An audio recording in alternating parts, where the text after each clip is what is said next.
ಪ್ರಸ್ತುತಪಡಿಸಲಿಕ್ಕೆ ಬಂದಿದ್ದಾರೆ ಗುರು ಕ್ರಿಸ್ತಶರಣ ವಿಶಾಲೆಯ ವಿದ್ಯಾರ್ಥಿನಿಯಾದಂತಹ ಗರಿಕಾ. ಇವರು ನೆರವೇರಿಸಿಕೊಳ್ಬೇಕು ಅಂತ ಕೇಳ್ಕೊಳ್ತಾ ಇದ್ದಾರೆ. ಎಲ್ಲರಿಗೂ ಬೆಳಗಿನ ಶುಭೋದಯ.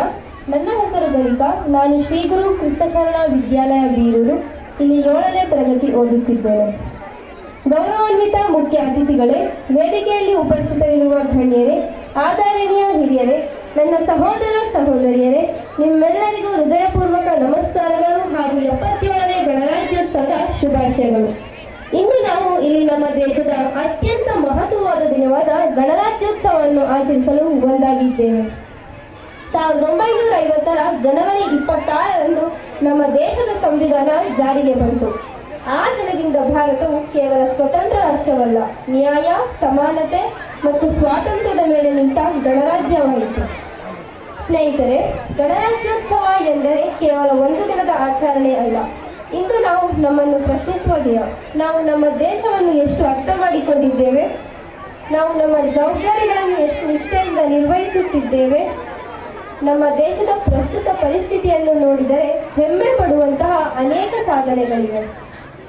ಇಂದು ಭಾರತ ವಿಜ್ಞಾನ, ತಂತ್ರಜ್ಞಾನ, ಶಿಕ್ಷಣ, ವೈದ್ಯಕೀಯ, ಕ್ರೀಡೆ ಮತ್ತು ಆರ್ಥಿಕ ಕ್ಷೇತ್ರಗಳಲ್ಲಿ ವೇಗವಾಗಿ ಮುಂದೆ ಸಾಗುತ್ತಿದೆ. ವಿಶ್ವದ ಮುಂದೆ ಭಾರತ ತನ್ನ ಸಾಮರ್ಥ್ಯವನ್ನು ತೋರಿಸುತ್ತಿದೆ. ಆದರೆ ಇದರ ಜೊತೆಗೆ ನಾವು ಗಮನಿಸಲೇಬೇಕಾದ ಕೆಲವು ಸವಾಲುಗಳು ಇವೆ. ಇಂದು ಸಮಾಜದಲ್ಲಿ ಅಸಹಿಷ್ಣುತೆ ಹೆಚ್ಚುತ್ತಿದೆ. ಪರಿಸರ ಮಾಲಿನ್ಯದಿಂದ ಪ್ರಕೃತಿ ಸಂಕಷ್ಟದಲ್ಲಿದೆ. ಸ್ವಾರ್ಥವು ಸೇವೆಗಿಂತ ಮುಂದೆ ಹೋಗುತ್ತಿದೆ. ಇದನ್ನೆಲ್ಲ ನೋಡಿ ನಾವು ನಮ್ಮನ್ನು ಕೇಳಿಕೊಳ್ಳಬೇಕು, ಇಂತಹ ಸಮಾಜವು ನಾವು ಬಯಸುವ ಭಾರತವೇ? ಸ್ನೇಹಿತರೆ, ಇದು ಗಮನಿಸಬೇಕಾದ ಸಮಯ. ನಾವು ಮೊದಲು ನಮ್ಮ ನಡೆನುಡಿಯನ್ನು ಗಮನಿಸೋಣ. ಇತರರನ್ನು ಗೌರವಿಸುತ್ತೇವೆಯೇ? ಕಾನೂನನ್ನು ಪಾಲಿಸುತ್ತೇವೆಯೇ? ಸಾರ್ವಜನಿಕ ಆಸ್ತಿಯನ್ನು ನಮ್ಮದೇ ಎಂದು ಕಾಪಾಡುತ್ತೇವೆಯೇ? ನಾವೊಮ್ಮೆ ನಮ್ಮ ಸುತ್ತಮುತ್ತಲ ಪರಿಸರವನ್ನು ಗಮನಿಸೋಣ. ನೀರನ್ನು ಉಳಿಸುತ್ತೇವೆಯೇ? ಕಸವನ್ನು ಸರಿಯಾದ ಸ್ಥಳದಲ್ಲಿ ಹಾಕುತ್ತೇವೆಯೇ? ನಮ್ಮ ಸ್ವಾರ್ಥಕ್ಕಾಗಿ ಪ್ರಕೃತಿಯನ್ನು ಹಾನಿ ಮಾಡುತ್ತೇವೆಯೇ? ನಾವು ಸಮಾಜದಲ್ಲಿ ನಡೆಯುವ ಅನ್ಯಾಯವನ್ನು ನೋಡಿ ಮೌನವಾಗಿದ್ದೇವೆಯೇ? ಅಥವಾ ನ್ಯಾಯದ ಪರವಾಗಿ ನಿಲ್ಲುವ ಧೈರ್ಯ ನಮಗಿದೆಯೇ? ಸ್ನೇಹಿತರೆ, ಗಮನಿಸುವುದಷ್ಟೇ ಸಾಕಾಗದು. ನಾವು ಮಾಡಬೇಕಾದದ್ದು ಬಹಳಷ್ಟು ಇದೆ. ಬದಲಾವಣೆ ಸರ್ಕಾರದಿಂದ ಮಾತ್ರ ಸಾಧ್ಯವಿಲ್ಲ. ಬದಲಾವಣೆ ನಮ್ಮಿಂದಲೇ ಪ್ರಾರಂಭವಾಗಬೇಕು. ನಾವು ಸತ್ಯವಂತರಾಗಬೇಕು, ಶಿಸ್ತಿನಿಂದ ಬದುಕಬೇಕು, ಪರಸ್ಪರ ಗೌರವದಿಂದ ಜೀವಿಸಬೇಕು, ಭೇದ ಭಾವವಿಲ್ಲದೆ ಎಲ್ಲರನ್ನು ಸಮಾನವಾಗಿ ನೋಡಬೇಕು. ದೇಶ ಸೇವೆ ಎಂದರೆ ಗಡಿಯಲ್ಲಿ ನಿಂತು ಹೋರಾಡುವುದು ಮಾತ್ರವಲ್ಲ, ಒಳ್ಳೆಯ ನಾಗರಿಕನಾಗಿ ಬದುಕುವುದು, ನಮ್ಮ ಕರ್ತವ್ಯಗಳನ್ನು ನಿಷ್ಠೆಯಿಂದ ಮಾಡುವುದು, ಇವೆಲ್ಲವೂ ದೇಶ ಸೇವೆ. ಸ್ನೇಹಿತರೆ, ನಮ್ಮ ಜೀವನ ಯಾವ ಗುರಿಗಾಗಿ ಇರಬೇಕೆಂಬುದನ್ನು ಮಹಾನ್ ವ್ಯಕ್ತಿಗಳು ತಮ್ಮ ಜೀವನದಿಂದ ನಮಗೆ ಕಲಿಸಿದ್ದಾರೆ. ಒಬ್ಬ ಮಹಾನ್ ವ್ಯಕ್ತಿ ನಮ್ಮ ಮಾಜಿ ರಾಷ್ಟ್ರಪತಿ APJ ಅಬ್ದುಲ್ ಕಲಾಂ ಅವರು ಹೇಳಿದರು, ದೇಶಕ್ಕಾಗಿ ಏನಾದರೂ ಮಾಡಬೇಕೆಂದರೆ ಮೊದಲು ಕನಸು ಕಾಣಬೇಕು. ಕನಸು ಮಾತ್ರ ಸಾಕಾಗಲ್ಲ, ಆ ಕನಸನ್ನು ವಸತಿ ಶಾಲೆಯ ವಿದ್ಯಾರ್ಥಿಗಳು ಸಾಂಸ್ಕೃತಿಕ ಕಾರ್ಯಕ್ರಮ ತಯಾರಾಗಬೇಕು. ಆ ಕನಸನ್ನು ಸಾಧಿಸಲು ಪರಿಶ್ರಮ ಬೇಕು ಮತ್ತು ಆ ಸಾಧನೆಯನ್ನು ದೇಶದ ಹಿತಕ್ಕೆ ಅರ್ಪಿಸಬೇಕು. ಮದರ್ ತೆರೇಸಾ ಅವರು ಹೇಳಿದ್ದಾರೆ, ನಾವು ದೊಡ್ಡ ಕೆಲಸಗಳನ್ನು ಮಾಡಲಾಗದೇ ಇರಬಹುದು, ಆದರೆ ಸಣ್ಣ ಕೆಲಸಗಳನ್ನು ಬಹಳ ಪ್ರೀತಿಯಿಂದ ಮಾಡಬೇಕು. ಮಾನವನ ಸೇವೆಯಲ್ಲಿ ದೇವರ ಸಾನ್ನಿಧ್ಯವಿದೆ. ದುಃಖಿತರ ಸೇವೆ ಮಾಡುವುದು ಕೂಡ ಒಂದು ಮಹಾನ್ ಕರ್ತವ್ಯ.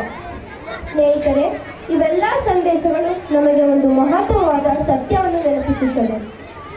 ನಮ್ಮ ಜೀವನ ನಮಗಾಗಿ ಮಾತ್ರವಲ್ಲ, ನಮ್ಮ ಜೀವನ ಸಮಾಜ, ದೇಶ ಮತ್ತು ಮಾನವರಿಗೆ ಉಪಯುಕ್ತವಾಗಿರಬೇಕು. ನಮ್ಮ ಶ್ರೀ ಗುರು ಕ್ರಿಸ್ತಶರಣ ವಿದ್ಯಾಲಯದ ಸಂಸ್ಥಾಪಕರಾದ ವಂದ್ಯಾಗುರು ಜೋಮೇರಿ ಲೋಬೋ ಸ್ವಾಮೀಜಿಯವರ ಧ್ಯೇಯ ವಾಕ್ಯದಂತೆ ನಮ್ಮ ಬದುಕು ದೇಶ ಮತ್ತು ಈಶ ಸೇವೆಗಾಗಿರಬೇಕು. ದೇಶ ಸೇವೆ ಎಂದರೆ ಪ್ರಾಮಾಣಿಕತೆ, ಈಶ ಸೇವೆ ಎಂದರೆ ಸತ್ಯ ಮತ್ತು ಮಾನವೀಯತೆ. ನಾವು ಶಿಸ್ತಿನಿಂದ ಬದುಕಿದರೆ ದೇಶ ಬಲಿಷ್ಠವಾಗುತ್ತದೆ. ನಾವು ಸತ್ಯದಿಂದ ಬದುಕಿದರೆ ಸಮಾಜ ಶುದ್ಧವಾಗುತ್ತದೆ. ನಾವು ಸೇವೆಯಿಂದ ಬದುಕಿದರೆ ಮಾನವೀಯತೆ ಉಳಿಯುತ್ತದೆ, ಬೆಳೆಯುತ್ತದೆ ಮತ್ತು ಸ್ನೇಹ ಸೌಹಾರ್ದತೆ ಹೆಚ್ಚುತ್ತದೆ. ಇಂದು ಈ ಗಣರಾಜ್ಯೋತ್ಸವದಲ್ಲಿ ನಾವೆಲ್ಲರೂ ಒಂದು ದೃಢ ನಿರ್ಧಾರ ಕೈಗೊಳ್ಳೋಣ. ನಾನು ಒಳ್ಳೆಯ ನಾಗರಿಕನಾಗುತ್ತೇನೆ. ನಾನು ಸತ್ಯ, ಶಿಸ್ತು ಮತ್ತು ಸೇವೆಯನ್ನು ನನ್ನ ಜೀವನದ ಭಾಗವಾಗಿಸುತ್ತೇನೆ. ನನ್ನ ನಡೆನುಡಿಯ ಮೂಲಕ ನನ್ನ ದೇಶದ ಗೌರವವನ್ನು ಹೆಚ್ಚಿಸುತ್ತೇನೆ.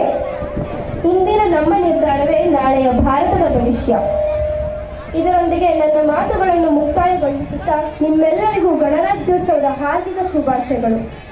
ನನಗೆ ಈ ಮಾತನಾಡಲು ಅವಕಾಶ ಮಾಡಿಕೊಟ್ಟ ನಿಮ್ಮೆಲ್ಲರಿಗೂ ಹೃತ್ಪೂರ್ವಕ ಧನ್ಯವಾದಗಳು. ಜೈ ಹಿಂದ್, ಜೈ ಭಾರತ ಮಾತೆ. ರಾಷ್ಟ್ರ